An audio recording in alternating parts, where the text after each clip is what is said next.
Dr. Kelvin Lee explains what has intrigued him about cancer therapies developed by Cuba's Center for Molecular Immunology and why Roswell Park is committed to further studying and developing these drugs. Both the scientific team at Roswell and the scientific team and the medical teams at the CIM, we all believe in the same thing. We all believe that pushing back on cancer and developing better cancer therapies is a critically important goal, and our objectives are also the same, is to make the lives of our patients better. I thought when I went down there the first time that the Cuban scientists are some of the smartest and most creative people that I have ever met. And they are some of the most careful thinkers I have ever met, because they don't have a lot of resources, so they have to be very thoughtful about what they've done. For CIMAvax, if they've taken a very novel approach to activate the immune response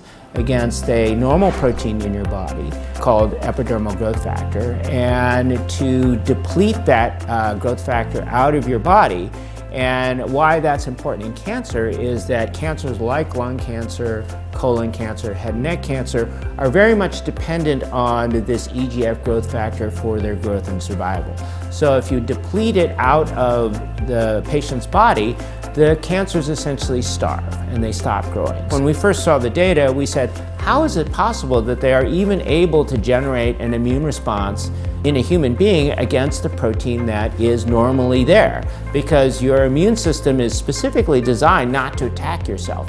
But yet they've come up with this approach, very simple and very elegant, to generate a vaccine that actually generates antibodies to neutralize this EGF and starve cancers like lung cancer, head and neck cancer, colon cancer. They published in February of 2017 a beautiful study. They demonstrated that sort of really most amazingly that at 5 years with patients with advanced metastatic lung cancer, 20% of their patients were still alive compared to none of the patients in the untreated, unvaccinated group. When we were down there, we actually met patients that had been on CIMAvax for 1 year, 3 years, 5 years, 8 years, and 15 years, and we're still doing remarkably well, getting their vaccine once a month.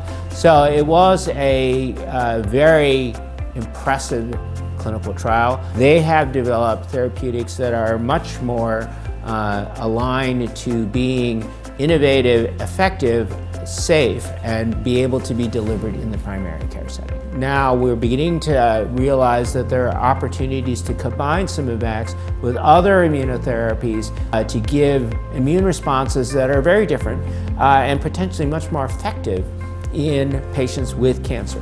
We really believe that these immune therapies from the CIM have the possibility of impacting the health of thousands, if not hundreds of thousands of people in Western New York, United States, and globally. For more information, call 1-800-ROSWELL. That's 1-800-767-9355 or visit roswellpark.org/CIMAvax.